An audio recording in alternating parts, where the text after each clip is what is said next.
दर्शकों, इस वक्त हमारे समक्ष है नागपुर चेस्ट सेंटर के डायरेक्टर डॉक्टर विक्रांत देशमुख, जो कि आप एस्थमा स्पेशलिस्ट हो, पल्मोनोलॉजिस्ट हो। सर, हमारे चैनल में आपका बहुत बहुत स्वागत है। नमस्कार सर, जैसे कि हम सभी जानते हैं कि वर्ल्ड एस्थमा डे 6 मई को सेलिब्रेट किया जाता है। तो सर, ये जो सेलिब्रेट जो अपन करते हैं वर्ल्ड एस्थमा डे, पर्टिकुलर उसका क्या मकसद होता है, क्या उसका उद्देश्य उसके पीछे, उस बारे में आप बताइए। अस्थमा ये बहुत ही गंभीर बीमारी होती है और काफी सारे लोग इससे क्षतिग्रस्त होते हैं, जिसमें खांसी आना, सांस का फूलना, मौसम बदलने के साथ सीने में घरघर होना, ये सब इसके लक्षण होते हैं। अस्थमा से काफी सारे लोग ग्रस्त होते हैं। जवान ही नहीं, बूढ़े, बच्चे, हर उम्र में अस्थमा के लक्षण पाए जाते हैं। अस्थमा से लोग सफर करते हैं। तो इसके बारे में अवेयरनेस, जागरूकता बढ़ाने के लिए वर्ल्ड अस्थमा डे मई महीने के दूसरे मंगलवार को सेलिब्रेट किया जाता है, जो कि आज इस वर्ष है 6 मई। तो अस्थमा वर्ल्ड डे या वर्ल्ड अस्थमा डे इसलिए सेलिब्रेट करते हैं ताकि इसके बारे में लोगों में जानकारी फैले और इससे लोग घबराए नहीं और इसका इलाज सही तरीके से कर सकें। सर, यह भी हमें पता है कि जो ग्रामीण इलाके हैं, जो दुर्गम इलाके हैं, आज भी कई तरह की भ्रांतियां हैं अस्थमा के बारे में। लोग हकीम के चक्कर में रहते हैं, तो आयुर्वेदिक के इसमें रहते हाँ जी। हैं, प्रॉपर उसका ट्रीटमेंट नहीं करवाते। कई तरह का पॉल्यूशन है, चूल्हे में खाना बनता है, धुआं है, धूम्रपान है। तो ये सारी चीज के बारे में लोगों में आज तक अभी तक अवेयरनेस नहीं आया हुआ है, और ये प्राइमरी से अपना एडवांस स्टेज में तक पहुंच जाता है ये अस्थमा। तो आप बताइए, ये अवेयरनेस किस तरह से होना चाहिए, उस बारे में बताइए। अस्थमा ये काफी बार जेनेटिक होता है। अस्थमा ये एयर पोल्यूशन या मौसम बदलने के साथ हवा में प्रदूषित हुए की वजह से या पोलन ग्रेन्स की वजह से भी होता है। पोलन ग्रेन्स है परागकण, फूलों के परागकण से भी होता है।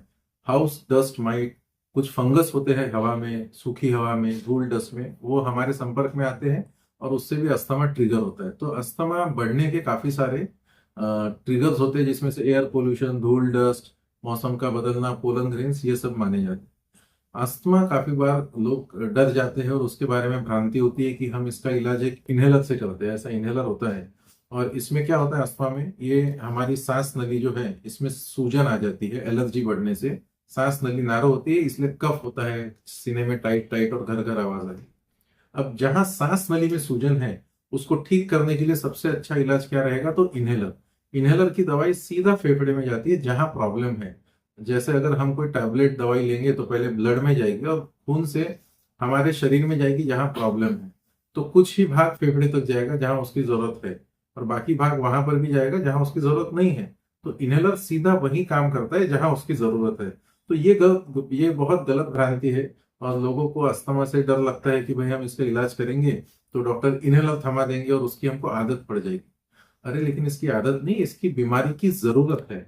और इसी कारण इस वर्ष की थीम है कि let this inhaler accessible to everyone, यानी ये इनहेलर सभी को मिलना चाहिए जिनको, जो अस्थमा से क्षतिग्रस्त है, अस्थमा से जिनकी जिंदगी बेहाल है। सर, जिन्हें अस्थमा हो जाता है, जैसे कि आपने कॉजेज बताया, तो आगे का फर्दर ट्रीटमेंट क्या होता है, किस तरह से डायग्नोसिस किया जाता है, उस बारे में बताइए। अस्थमा का निदान बहुत ही आसान होता है। अस्थमा का निदान बहुत ही आसान होता है। इसमें एक, जैसे हमें हार्ट की प्रॉब्लम होती है तो हम ईसीजी करते हैं, इको करते हैं, हार्ट की पंपिंग कैपेसिटी देखते हैं। वैसे ही एक पल्मोनरी फंक्शन टेस्ट, यानी लंग्स की क्या ताकत है, ये चेक की जाती है और वो एक हार्डली 10 मिनट में हो जाती है टेस्ट। और काफी चेस्ट स्पेशलिस्ट के यहाँ ये आसानी से उपलब्ध है और कोई बहुत महंगी टेस्ट भी नहीं है, 1000 रुपए तक वो टेस्ट हो जाती है, जिससे हमें समझ में आता है कि अस्थमा है या नहीं है, और है तो उसकी स्थिति क्या है, और उसके हिसाब से आपको उसकी दवाई दी जाती है और वो ट्रीटमेंट लेना होता है। तो निदान करने के लिए पीएफटी एक सबसे आसान टेस्ट है करने के लिए। और कुछ कुछ चीजें कॉम्प्लिकेट होती है, जैसे हर डायबिटीज मरीज को इंसुलिन नहीं लगता, तो वैसे ही किसी किसी का अस्थमा बहुत तीव्र होता है तो उनमें छाती का स्कैन या और कोई एलर्जी की टेस्ट वगैरह भी करनी पड़ती है। यदि यही अस्थमा एडवांस स्टेज में यदि पहुंच जाता है, तो उसका कॉम्प्लिकेशन ऑर्गन्स में किस तरह से हो सकता है, उस बारे में बताइए। दोस्तों, ऐसा है कि फेफड़े का काम है ऑक्सीजन देना, प्राण वायु देना। अगर आपका फेफड़ा अस्थमा से फेल हो जाए या अस्थमा के अटैक बार बार आते रहे, उसका ट्रीटमेंट नहीं करे, तो आपका ऑक्सीजन कम हो जाएगा और शरीर को ऑक्सीजन नहीं मिलेगा तो हार्ट, किडनी, लीवर, ब्रेन सभी पे असर लाता है। तो आप रेस्पिरेटरी फेलियर में जा सकते हैं। कभी कभी अस्थमा के अटैक से अगर उसका इलाज नहीं सही किया गया तो अस्थमा पेशेंट वेंटिलेटर पे भी जा सकता है, जो कि आजकल कम देखने में मिलता है क्योंकि इसका इलाज बहुत ही सामान्य रूप से इनहेलर से किया जा सकता है। तो लंग्स को हेल्दी रखने के लिए, स्वस्थ रखने के लिए किस तरह के एक्सरसाइज की आवश्यकता होती है, उस बारे में बताइए। यूजुअली अस्थमा में ऐसे हम भ्रस्सिका प्राणायाम या जो बहुत हेवी लंग एक्सरसाइजेस है वो अवॉइड करने के लिए कहते हैं। अगर आपके लंग्स का ट्रीटमेंट इनहेलर से पर्याप्त मात्रा में हो जाए तो आप सिंपल पर्स स्लीप ब्रीदिंग, जैसे कि शंख फूंकते हैं तो होठ दबा के लंबी सांस लेके छोड़ते हैं, वो आप कर सकते हैं। जैसे अनुलोम विलोम प्राणायाम है वो अस्थमेटिक पेशेंट्स कर सकते हैं। मगर ये भ्रांति ना पाले कि प्राणायाम से अस्थमा ठीक हो जाएगा। प्राणायाम आपकी सांस लेने की गति या उसको कंट्रोल करने के लिए हेल्प करेगा, मगर सांस नली की सूजन को गायब नहीं करेगा, वो इनहेलर ही करेगा। तो शहर और विदर्भ और अंतर्राज्यीय जो दर्शक है हमारे, आपको डायरेक्ट लाइव देख रहे हैं, डॉक्टर विक्रांत देशमुख, जो कि आप अस्थमा स्पेशलिस्ट हो और आपका क्लिनिक धंतोली में है और आपका नंबर हमारे स्क्रीन पे फ्लैश हो रहा है, उसे देख के हमारे जो दर्शक है आपको डायरेक्ट संपर्क कर सकते हैं। धन्यवाद सर। और सर, चलते चलते हमारे दर्शकों को आप ये भी बताइए कि यदि वे ट्रीटमेंट के लिए अपने हॉस्पिटल में आते हैं तो आप ये बताइए आज के समय में अस्थमा के लिए किस तरह से मॉडर्न चिकित्सा सुविधा उपलब्ध है, उस बारे में बताइए। क्या नया एडवांसमेंट है? अस्थमा के में बहुत सारी दवाइयाँ आ गई है। पहले कुछ सीवियर अस्थमेटिक्स को इनहेलर दिन में 3-3, 4-4 बार लेने पड़ते थे, 2-3 टाइप के डिफरेंट इनहेलर लेने पड़ते थे। अभी कुछ ऐसे इनहेलर आ गए जो दिन में बस एक ही बार लेना है और वो 24 घंटा काम करते हैं। तो आप बस अपना जैसे रोज दांत की सफाई करते हैं, रोज एक बार नहाते हैं, रोज एक बार भगवान को नमस्कार करते हैं, वैसे ही एक बार इनहेलर ले लिया और आपका अस्थमा कंट्रोल में आ गया, बात खत्म। इतना आसान है। तो ऐसे अस्थमा में काफी एडवांस टाइप की दवाई आई है जो दिन में एक ही बार लेने पे भी अस्थमा कंट्रोल किया जा सकता है। और आप अगर अपने काम में व्यस्त है तो भी वो कर सकते हैं। छोटे बच्चे, मिडल एज, एल्डरली या जो बूढ़े लोग हैं, तो ये अस्थमा से बचे। और ये अस्थमा की सबसे अच्छी खासियत ये है, अगर आप इसका इलाज करते हैं तो आपके फेफड़े अगर 20%, 30% भी काम कर रहे हो, टोटली नॉर्मल हो सकते हैं अगर आप सही समय पे इलाज करते हो।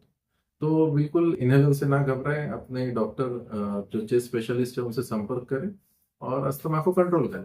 सर, जो अस्थमा का पेशेंट है उनके दिमाग में एक प्रश्न ज्यादा करके उठता है, तो आप ये बताइए कि जैसा वो पहले इनहेलर का यूज करते थे दिन में 1 या 2 बार, लेकिन अब स्थिति ऐसी है कि वो इनहेलर का यूज ही नहीं कर रहे और ना उनको कोई प्रकार का प्रॉब्लम आ रहा, तो ऐसे स्टेज में क्या वो और भी चेक करवाए, उस बारे में बताइए। अगर काफी बार ऐसा होता है कि हर अस्थमा इरिवर्सिबल नहीं होता है, कुछ कुछ लोगों के अस्थमा टेम्पररी होते हैं जी। तो जब आपके लक्षण ठीक हो जाए, आपको लग रहा है कि आपको कोई अस्थमा के सिम्टम्स नहीं है, तो आप बिना दवाई के भी लंग्स की कैपेसिटी चेक कर सकते हो और देख सकते हैं आपके फेफड़े कितने मजबूत है, और उससे आपको पता चल जाएगा कि आपको अस्थमा है अभी या नहीं है।